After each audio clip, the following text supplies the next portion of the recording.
ริ่มต้นใช้งาน Python พื้นฐาน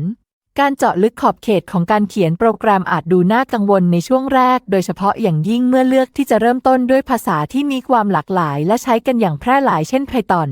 ถึงแม้จะมีความสามารถที่ซับซ้อนแต่ไวยากรณ์ของ Python ก็สามารถเข้าถึงได้อย่างน่าประหลาดใจทำให้เป็นจุดเริ่มต้นในอุดมคติสำหรับนีโอไฟต์ในโลกแห่งการเขียนโปรแกรมPython สร้างความโดดเด่นไม่เพียงแค่ความเรียบง่ายเท่านั้นแต่ยังรวมถึงการนำไปใช้ในโดเมนที่หลากหลายตั้งแต่การพัฒนาเว็บไปจนถึงการวิเคราะห์ข้อมูลและแม้แต่ปัญญาประดิษฐ์ความเป็นสากลนี้ได้รับการสนับสนุนจากพื้นที่เก็บข้อมูลขนาดใหญ่ของไลบรารีเฟรมเวิร์กและโมดูลที่อำนวยความสะดวกในการอนุมานฟังก์ชันพื้นฐานไปยังแอปพลิเคชันที่ซับซ้อนมากขึ้นเพื่อเริ่มต้นการเดินทางของ Python คุณจำเป็นต้องเข้าใจองค์ประกอบพื้นฐานได้แก่ตัวแปรประเภทข้อมูลโครงสร้างการควบคุมและฟังก์ชันตัวแปรเป็นหลักฐานของการเขียนโปรแกรม Python ซึ่งทำหน้าที่เป็นตัวยึดตำแหน่งสำหรับข้อมูลที่สามารถจัดการได้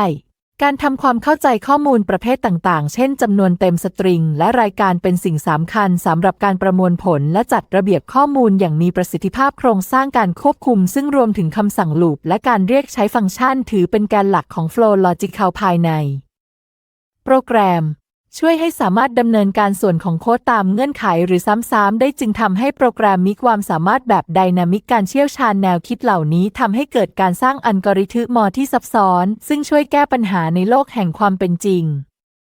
ได้เมื่อเจาะลึกเข้าไปอีกฟังก์ชันต่างๆถือเป็นส่วนสำคัญใน Python สำหรับการห่อหุ้มบล็อกโค้ดที่ทำงานเฉพาะเจาะจงการนำกลับมาใช้ใหม่และความเป็นโมดูลทำให้โค้ดมีระเบียบและบำรุงรักษาได้มากขึ้น